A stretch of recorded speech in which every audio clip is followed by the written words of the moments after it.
할렐루야. 출애굽기 20장 3절에서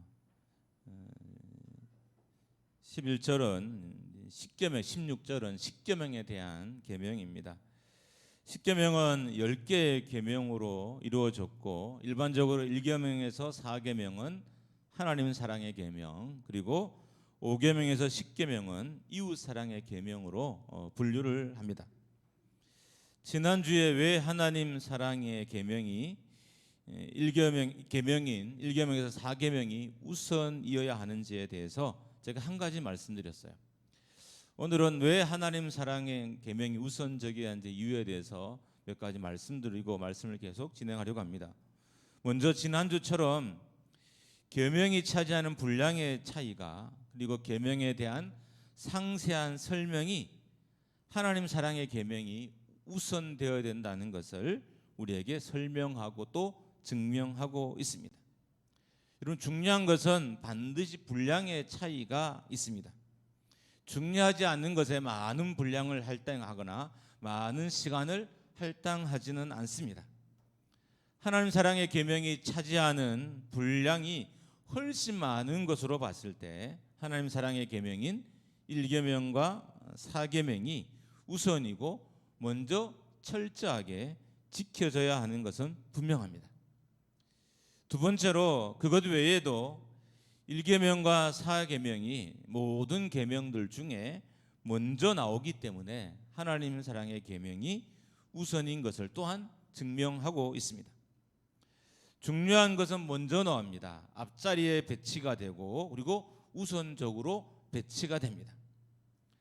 하나님 사랑이 먼저이기 때문에 앞쪽에 배치되고 우선적으로 배치되어서 우리가 읽고 그리고 서약하게 하는 것입니다. 일반적으로도 먼저 해야 될 것이 앞에 있습니다. 나중에 해야 될 것은 뒤에 있습니다. 당연히 뒤에 해도 되는 것, 나중에 해도 되는 것은 뒤쪽에 있게 위치하게 되는 것입니다. 중요한 것이 가끔 뒤에 있는 경우도 있지만, 십계명은 누가 봐도, 어떤 사람이 봐도 1계명에서 4계명이 우선 있는 것을 우리가 알 수 있습니다. 세 번째로, 말씀의 원리들이, 그리고 하나님 나라가 먼저라고 말하고 있기 때문입니다. 성경의 수많은 말씀들이, 이 말씀의 원리들이 하나님이 먼저이고 하나님 나라가 먼저라고 말하고 있는 것입니다. 제물도 하나님께 먼저 드려야 하고, 사람이 먼저 제물을 취하면 안 돼요. 그래서 항상 제물도 하나님께 먼저 드려야 됐습니다. 하나님이 있고 인간이 있기 때문에 하나님이 우선이고 하나님이 먼저인 것입니다. 하나님이 창조하셨기 때문에 인간이 있는 거죠. 하나님이 있고 인간이 있게 되는 것입니다. 만약에 하나님이 없었다면 우리도 인간도 없는 것입니다. 그렇게 봤을 때 하나님이 먼저이고 하나님이 항상 우선이어야 합니다. 이 땅에 수많은 혼돈과 혼란이 있어요. 왜 그럴까요? 바로 이 하나님 우선이라는, 하나님이 먼저라는 영적 질서가 깨어졌기 때문에 삶에 혼란이 와요. 인생이 혼란스러운 것도 이 영적 질서가 깨어지면 순식간에 인생이 혼란스러워져요. 우리의 내면이, 우리의 생각에 고민이 많아지는 것도 영적인 질서가 깨어지면 고민이 순식간에 나를 엄습해오고, 수많은 고민 때문에 내가 걱정과 염려에 휩싸이게 되는 것입니다. 인생의 불행도 마찬가지입니다. 하나님이 먼저 될 자리에 우리의 생각이나 가치관이나 인생이 먼저일 때 인생의 불행이 시작되는 것입니다. 삶이 어렵고 고된 것도 하나님 먼저의 신앙이 되지 않고 있기 때문인 것입니다. 인간의 생각이나 인간의 형편이나 인간의 사상이 우선이기 때문인 것입니다. 사람이 먼저다라는 구호가 있습니다. 어떻게 보면 정말 환상적인 구호지만, 그것이 우리의 삶과 신앙에 자리 잡는 순간 영적인 질서는 깨어지고 혼돈과 혼란과 혼선의 역사가 시작되는 거예요. 여러분, 교회의 사람이 먼저면 교회가 혼란스러워지고, 가정의 사람이 먼저면 가정이 혼란스러워지고, 내 내면의 삶에 사람이 먼저이면 혼란스러워져요. 우리는 창조 때부터 모든 영적 원리가 하나님이 우선이다, 하나님이 먼저다라고 말하고 가르치고 있기 때문인 것입니다. 물론 1계명에서 4계명이 먼저라고 해서 5계명에서 10계명이 덜 중요하거나 의미가 크지 않다는 개념은 전혀 아닙니다. 10계명은 한 덩어리예요. 그래서 하나를 지키지 않으면 결국 다 지키지 않는 거예요. 1계명과 4계명을 잘 지킨다고 해서 5계명부터 10계명을 어기면 계명을 잘 지킨 게 아니에요. 10계명은 덩어리예요. 하나예요, 하나. 그래서 하나를 어기면 다 어기는 게 되는 거예요.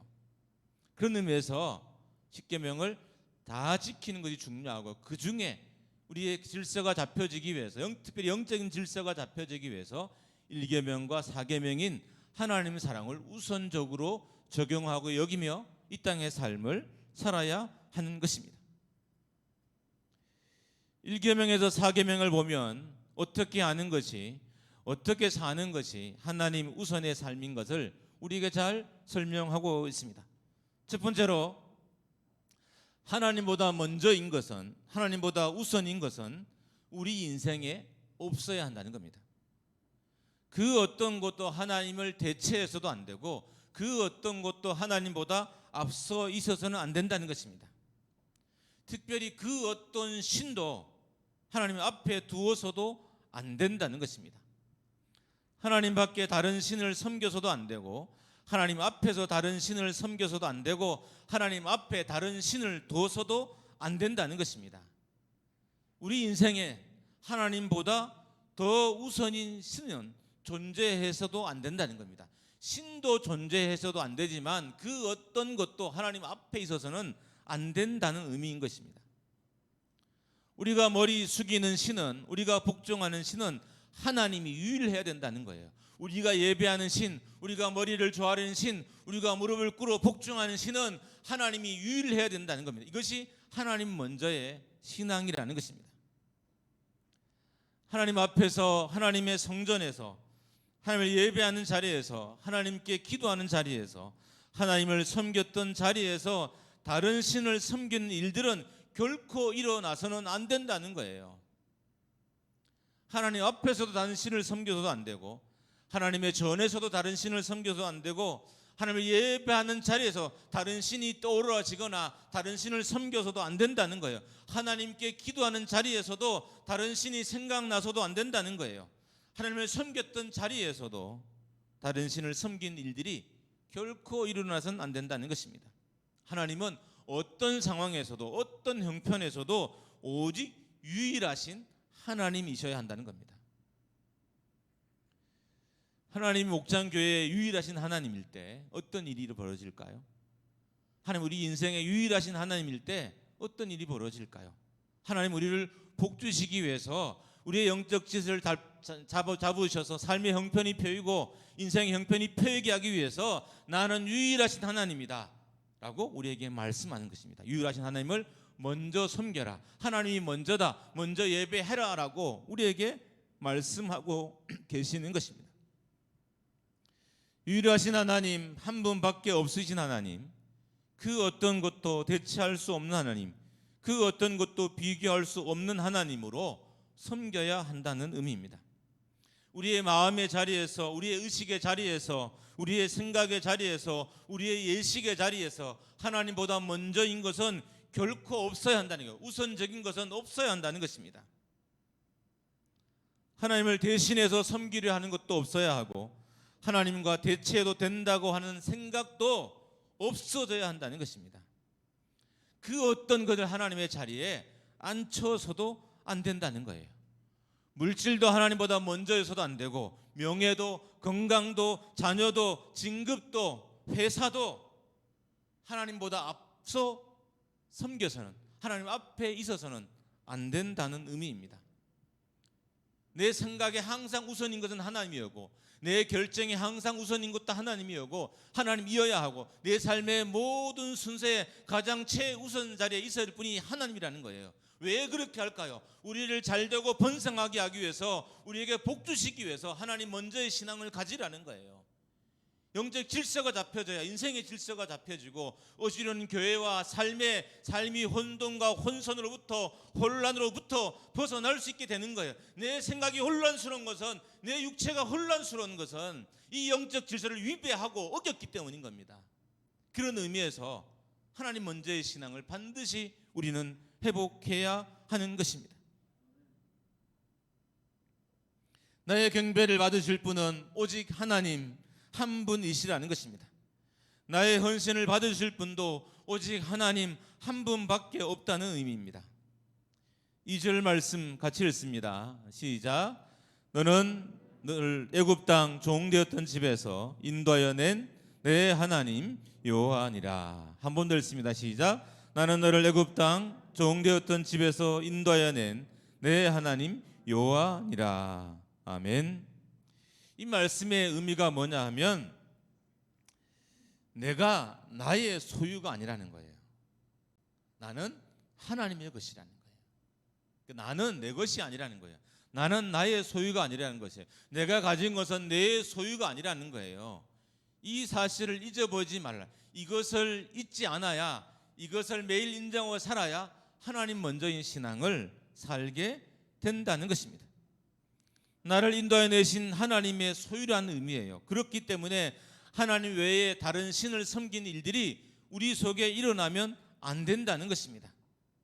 하나님의 소유가 다른 신들을 섬긴 일이 일어나서는 안 된다는 거예요. 우린 하나님의 것인데, 우린 하나님의 소유인데, 하나님의 소유인 우리가 다른 신을 섬긴 일들이 결코 우리의 영역에서, 내 삶에서 일어나서는 안 된다는 것입니다. 자신의 존재를 망각하면 인생이 무너집니다. 내가 하나님의 소유라는 존재를 망각하면 인생이 무너지고 인생의 질서가 무너지게 되는 것입니다. 그런 의미에서 우리는 결코 어떤 일이 있어도 내가 하나님의 것, 하나님의 소유라는 이 사실을 결코 잊어서는 안 되는 것입니다. 만약에 우리가 내가 하나님의 존재라는 사실을 잊어버리면 내 인생이 무너지게 되는 거예요. 삶이 무너지고 내 생각이 무너지고 내가 끝없는 낙심 가운데 빠지게 되는 것은 내가 하나님의 소유, 하나님의 자녀라는 이 사실을 우리가 잊고 살아가기 때문인 것입니다. 하나님은 이스라엘 백성들에게 그들의 존재를 망각하지 말라라고 말씀하십니다.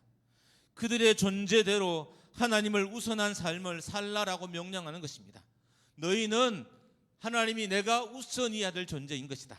너희는 내가 항상 첫 번째로 여기며 살아야 될 존재인 것이다. 너희는 나를 항상 우선적으로 생각하고 우선적으로 판단하고 우선적으로 믿고 살아야 될 존재가 바로 너희다라고 명확하게 말씀해 주시고 있는 것입니다. 너희는 우상의 소유가 아니라는 거예요. 너희는 이방 신의 소유가 아니라는 거예요. 너희는 오직 내 것이다 라고 하나님이 말씀하고 계시는 것입니다. 하나님, 우리 인생의 유일하신 하나님이실 때 우리 인생은 하나님의 강력한 역사가 일어나게 됩니다. 우리 늘 하나님의 손길을 바라며 살아가요. 하나님의 은혜를 바라며 살아가요. 하나님, 우리 가정에 은혜 주십시오. 우리 가정에 은혜 주십시오라고 구하며 살아가지만 왜 그런 은혜가 임하지 않냐 하면 하나님을 유일하신 하나님으로 섬기지 않기 때문입니다. 하나님을 먼저 섬기고 하나님을 우선적으로 섬기고 하나님을 유일하신 하나님을 섬기면 하나님의 강하고 능하신 손길이 우리 인생 가운데 임하게, 그 손이 우리를 만지는 즉시 회복의 역사가 일어나게 되는 거예요. 이게 우리 교회가 되기를, 여러분의 영혼과 육체가 되기를 주님의 이름으로 축원합니다. 축원합니다. 축원합니다.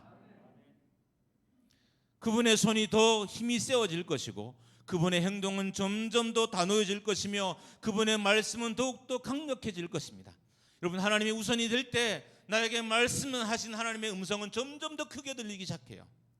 세상이 우선이면 세상의 소리가 끊임없이 크게 들려요. 사장의 소리가, 직원의 소리가, 내 주변의 소리가, 부모의 소리가, 남편의 소리가 끊임없이 크게 들려요. 그러나 하나님이 우선일 땐 그 소리는 아무리 세도, 데시벨은 아무리 높다 할지라도 내 귀에는 작게 들리고 내 마음에는 형편없이 들려요. 그러나 하나님이 우선일 땐 아무리 하나님께서 작게 말씀하신다 하실지라도 그 말씀이 크게 들리고 진동하게 되는 거예요. 여러분, 말씀이 크게 말 때 내 영혼에 진동이 있어요. 영혼이 떨리면 사람이 하나님께 복종하게 돼 있어요. 영혼이 떨리지 않는 사람들이 말씀 때문에, 성령의 역사 때문에 그 영혼이 떨려보지 않는 사람들이 말씀을 거역하고 위반하고 거스린 삶을 살지, 말씀 때문에 영혼이 떨려본 사람들은 하나님을 우선적으로 살며 하나님의 말씀을 실천하며 살아가게 되는 것입니다. 하나님은 우리 인생의 유일하신 분이어야 됩니다. 아니, 유일하신 분이에요. 실제로 유일하신 분이에요. 나를 창조하신 것도 유일하시고요, 나를 구원하신 분으로서도 유일하신 거예요. 나의 삶을 영원토록 하나님 전에 주님 품에 있게 하신 분으로서도 유일하신 거예요. 세상에 어떤 신이 나를 창조하고, 세상에 어떤 신이 나를 영원히 살게 하고, 세상에 어떤 신이 나를 하나님 앞에 살게 할 수 있나요? 아무 신도, 어떤 신도 그렇게 할 수 없어. 오직 유일하신 하나님만 그렇게 할 수 있는 거예요. 그래서 하나님을 먼저 여기며, 하나님을 먼저라고 외치며, 하나님을 먼저라고 믿으며 이 땅의 삶을 살라라고 명령하고 있는 것입니다. 이게 십계명의 명령인 거예요. 두 번째로는, 하나님은 나를 위한 하나님이 아닙니다. 하나님이 나를 향해 있어야 하는 것이 아니라 우리 인생이 하나님을 향해 있어야 돼요.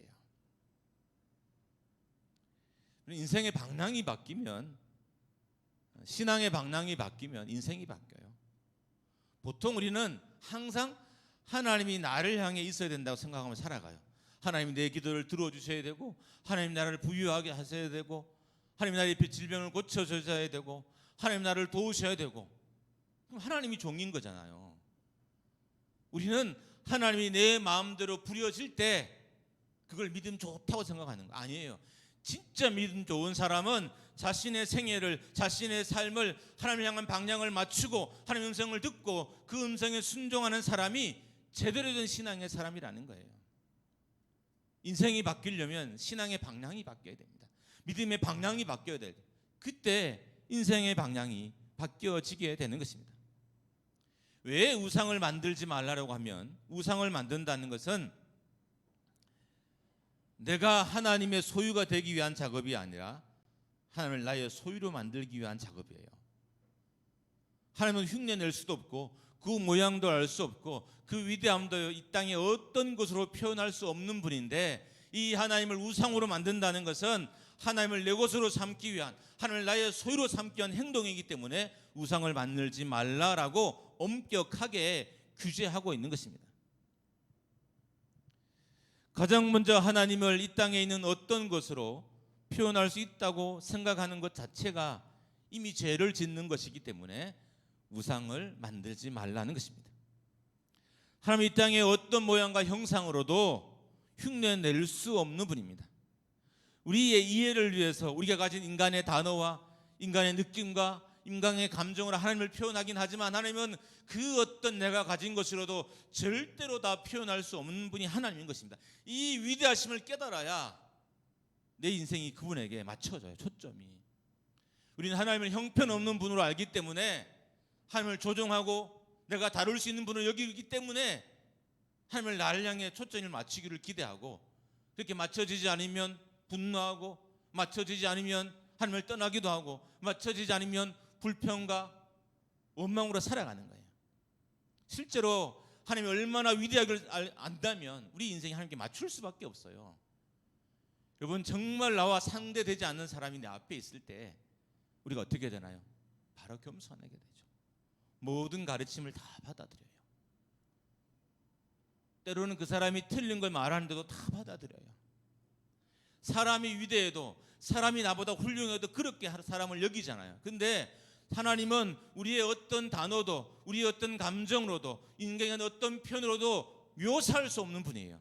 그 하나님 우리 앞에 있음에도 불구하고 인생의 방향이 하나님께로 고쳐지지 않는 것이 우리의 영적인 현실이에요. 이 땅의 교회의 현실인 거예요. 그래서 교회가 하나님이 기뻐한 일을 못하고 우리 인생이 하나님이 기뻐한 일을 못하며 살게 되는 것입니다. 하나님을 표현할 수 있다고 생각하는 순간 하나님은 제한되기 시작해요. 여러분 아셔야 돼요. 하나님을 표현하는 순간 하나님은 제한돼요. 내 생각의 틀 속에 제한되고, 내 경험의 틀 속에 제한되고, 내 사고의 틀 속에 제한되고, 내가 아는 지혜와 지식 속에 하나님이 제한되기 시작한다는 거예요. 근데 하나님은 결코 우리가 묘사하거나 다 표현할 수 없는 분이에요. 단지 이해를 돕기 위해서, 우리의 부족한 지식과 지혜를 돕기 위해서 설명하고 나타낼 뿐이지 결코 묘사할 수 없는 분이라는 걸 깨달아야 인생의 방향이 바뀌어져요.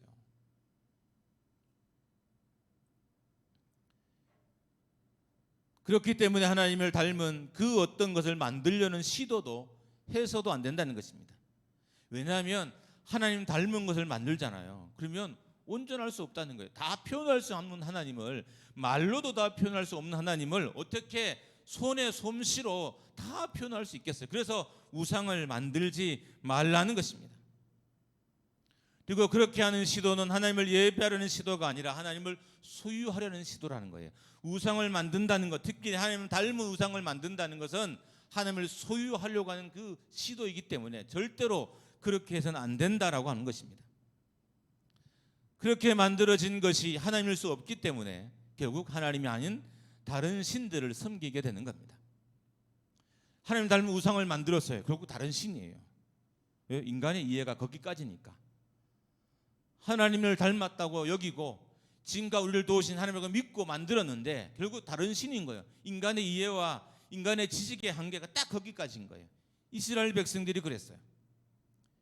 실제로 모세가 시내산에서 하나님을 만나고 있을 때 산 아래에 있는 이스라엘 백성들은 모세의 등장이 늦어지자 우상을 만들어 섬기기 시작했습니다.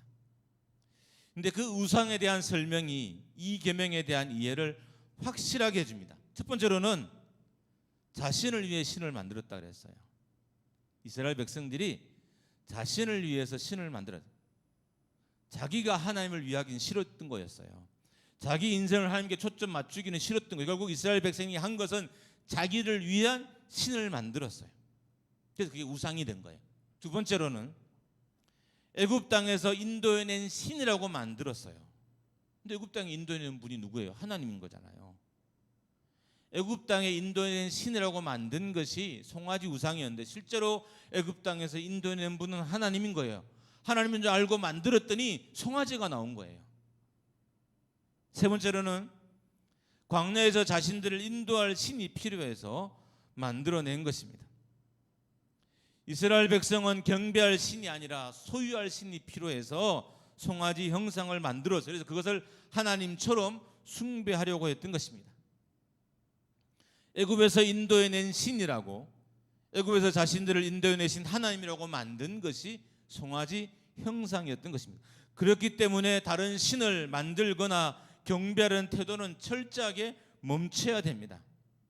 다른 신들을 만들어 섬기는 시도도 하면 안 되는 것입니다. 왜냐하면 하나님의 형상은 이 세상의 어떤 것으로도 표현할 수 없기 때문에, 그래서 하나님께서 하나님의 형상을 닮은 그 어떤 신의 존재를 만들지 말라라고 명령해. 만들 수 없기 때문에, 불가능하기 때문인 거예요.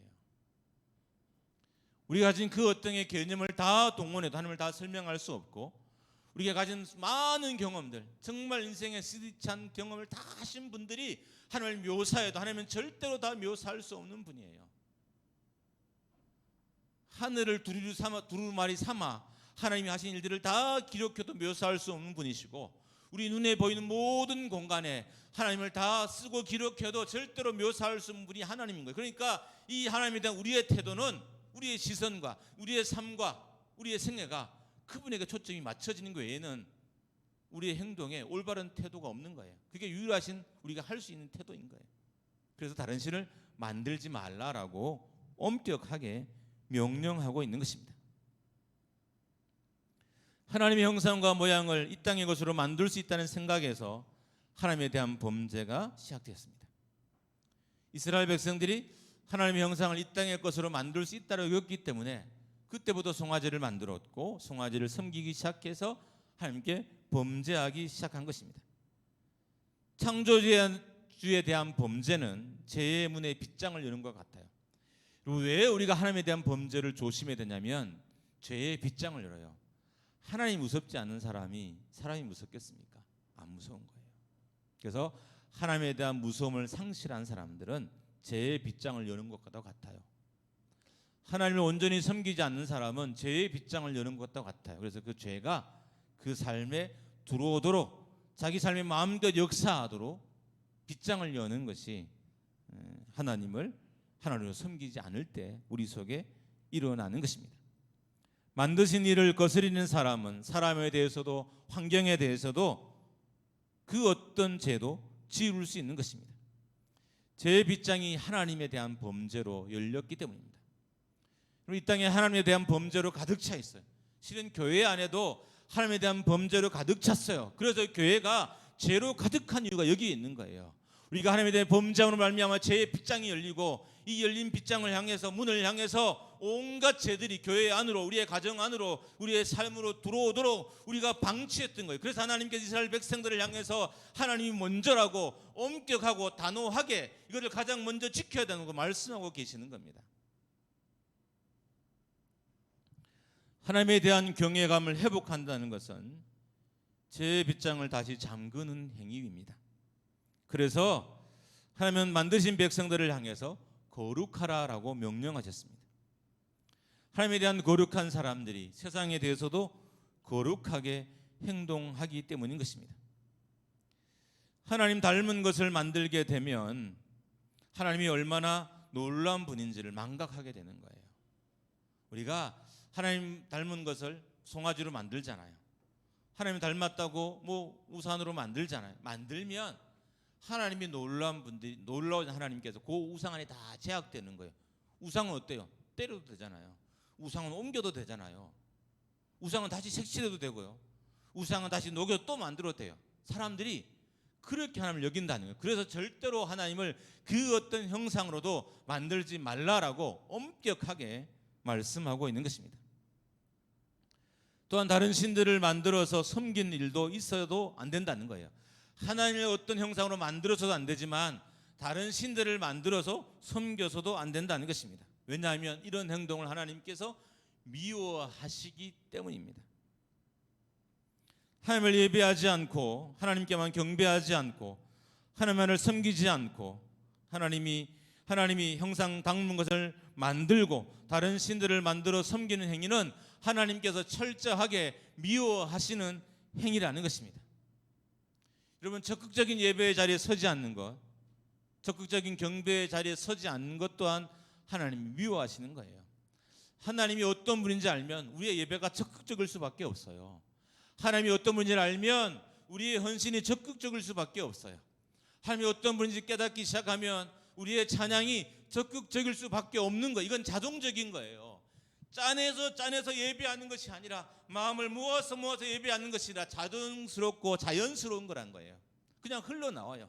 하나님이 어떤 분인지를 알면 어떻게 예배하는지를 바로 자세가 갖춰지고 행동이 갖춰지고 마음이 갖춰지고 행위가 갖춰지는 거예요. 근데 우리가 하나님이 어떤 분인지 모르니까, 하나님 우상처럼 만들 수 있다고 생각하니까, 우상처럼 조종할 수 있다고 생각하니까, 하나님이 내 것이라고, 내가 하나님의 소유가 하나님인데 하나님이 나의 것으로 생각하기 때문에 이런 일들이, 이런 영적인 범죄들이 우리 속에 일어나게 되는 것입니다.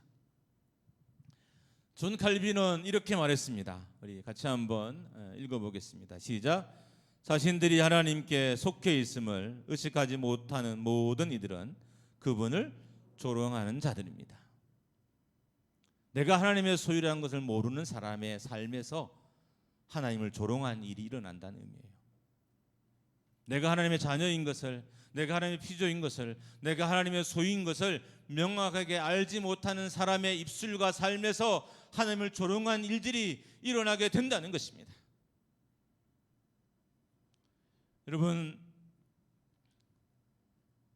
하나님이 하나님의 백성에 의해서 조롱받을 때와 하나님의 백성이 아는 사람들에게 조롱받을 때 언제 더 마음이 더 아프실까요? 하나님의 백성들에게 조롱받을 때인 거죠. 내가 하나님의 소유라는 것을 깨닫지 못하고 하나님을 나의 소유 여기며 하나님을 우상처럼 여기며 믿는 그 사람들의 입들과 삶을 통해서 하나님을 조롱한 일들이 계속 일어나게 된다는 의미인 것입니다. 우리는 피조물이기 때문에 하나님에 대해서 수동적인 자세를 취하는 것이 맞는다고 생각하는 경향이 있습니다. 그러나 하나님을 경배하는 일에, 하나님을 순종하는 일에 적극적이어야 됩니다. 왜냐하면 이건 자동적인 것이기 때문인 거예요. 이거는 가르쳐서 되는 것이 아니라 자연스럽고 당연한 거고 자동적인 거예요. 하나님이 얼마나 영광스럽겠는지 깨달으면 내 자세들이 하나님 향한 나의 고백들이 바뀌게 된다는 거예요. 그래서 우리가 하나님이 어떤 분인지 알아야 하는 거예요. 하나님이 얼마나 위대한 분인지 알아야 된다는 거예요. 알 때 우리의 행위가, 우리 영적 질서가 잡혀져 간다는 의미입니다. 자신이 철저하게 하나님에 의해서 만들어진 존재라고 여기는 사람은 하나님을 섬기는 일에 최선을 다하고 하나님께 최우선적인 순위를 두게 되는 것입니다. 하나님을 맛보지 않는 사람, 하나님을 경험하지 않는 사람은 하나님에 대해서 두려움을 느끼긴 하지만 하나님을 먼저 생각하지는 않습니다. 하나님을 인생의 최우선의 자리에 두지는 않습니다. 시편 34편 8절에서 10절입니다. 같이 한번 읽습니다. 시작. 너희는 여호와의 선하심을 맛보아 알지어다. 그에게 피하는 자는 복이 있도다.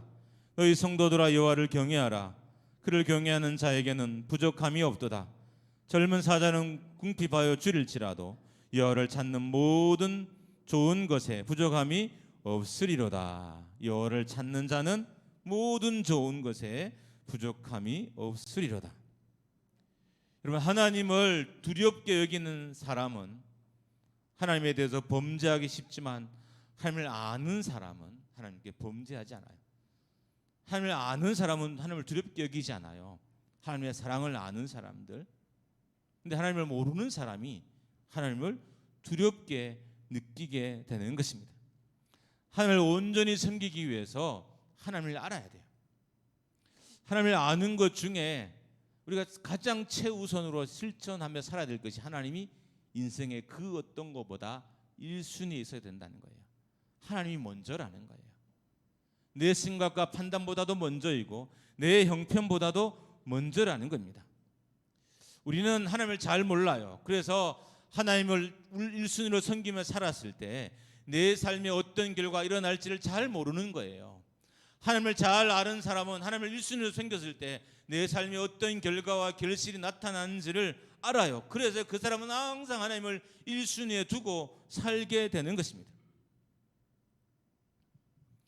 하나님을 최우선하는 삶의 결과가 어떤지 잘 모르는 이유 중에 하나는 그렇게 사는 것이 어렵기 때문인 거예요. 그런데 오늘 본문은 우리에게 제안을 하고 있어요. 하나님 먼저인 삶을 살아라. 제안이에요.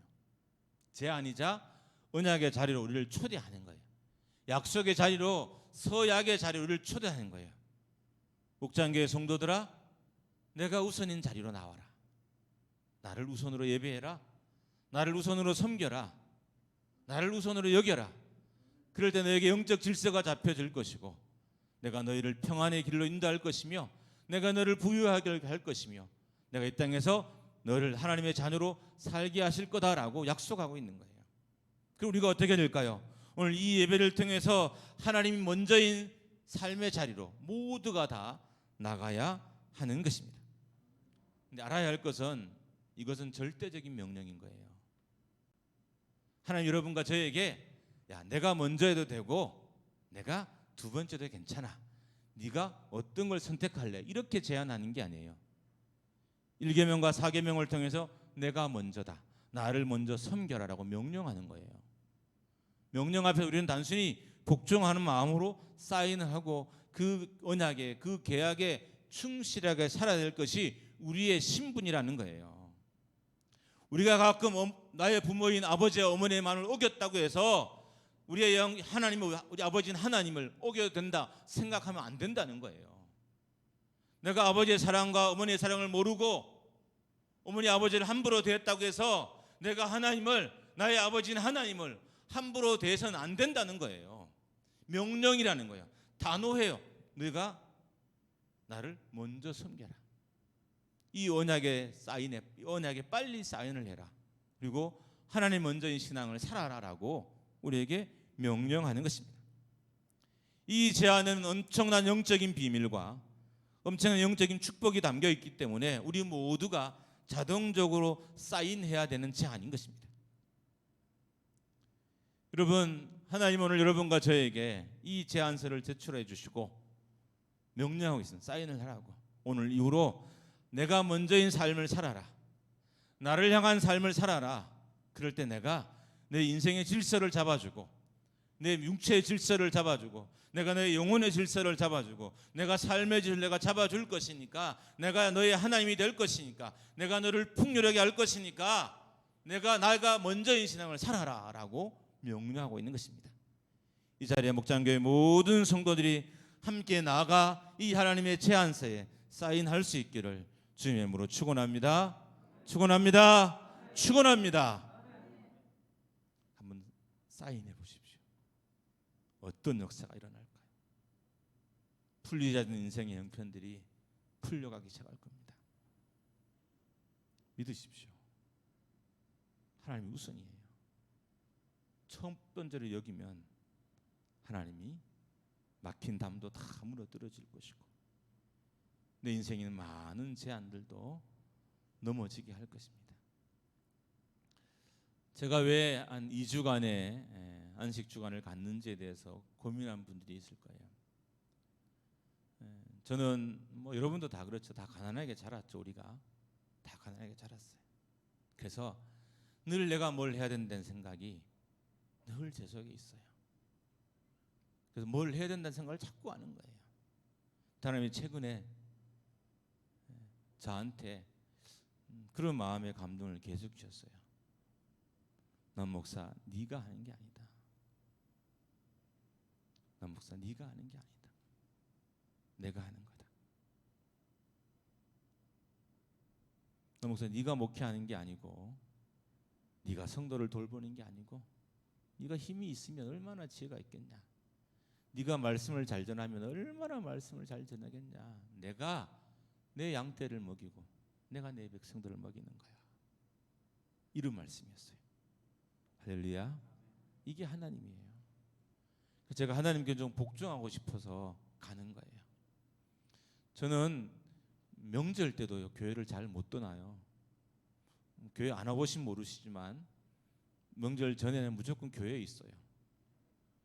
여러분이 새벽기도 안 나와도 저는 새벽기도 자리에 나가서 혼자 기도하거나 아니면 오시는 이영숙 권사님하고 강상순 권사님 몇 분들이 함께 예배 드리지 않고 기도는 같이 해요. 명절 당일날도 시골에 잠깐 갔다 와요. 유일하게 명절 다음 날 저희 처가만 하루를 자고 와요. 거의 그렇게 했던 것 같아요. 그런데 그런 나의 삶 속에 곰곰이 들어가 보니 하나님 우선인, 하나님 먼저인 이 믿음이 자리 잡고 있는 게 아니라 내 생각이, 내 형편이 우선인 나 중심의 생각이 그 안에 담겨져 있는 거예요. 여러분, 교회는 목사가 열심히 할 때 좋은 교회 될까요? 하나님 일하실 때 좋은 교회 될까요? 하나님 일하실 때 좋은 교회 되죠. 여러분 인생이 언제 잘 될까요? 여러분이 땀 흘려 수고하고 눈물 흘릴 때 잘 될까요? 하나님 여러분에게 복 주실 때 잘 되는 거예요. 할렐루야. 그럼 하나님 우선인 삶을 살아야 되는 거예요. 그러면 질서가 잡혀져요. 영혼의 질서들이. 여러분 병 고치길 원하잖아요. 하나님 우선인 삶을 살면요, 하나님께서 내 육체의 질서도 잡아줘요. 그럼 병이 고쳐지는 거예요. 질서의 하나님께서 내 육체를 꽉 잡으시면 내 육체의 질서가 잡혀서 병이 고쳐지고, 내 영혼도 하나님 잡으시면 내 영혼의 질서가 잡혀서 내 삶의 질서들이 만들어지는 거예요. 그런 의미에서 여러분과 저는 오늘 이 하나님 먼저라는 이 제안서에 하나님 우리가 지금 콜링하고 있는 거예요. 목장교회 성도들아, 오늘부터 내가 먼저인 삶을 살아라. 할렐루야. 이 제안서에 빨리 여러분 사인하세요. 최소한 오늘 결단의 시간에 사인하지 못한 분이라면 집에 가서 이 일주일 내에 다 사인하십시오. 그러면 다음 주, 그 다음 주 예배, 일단 예배가 달라질 겁니다. 그게 우리 교회가 되기를 주님의 이름으로 축원합니다.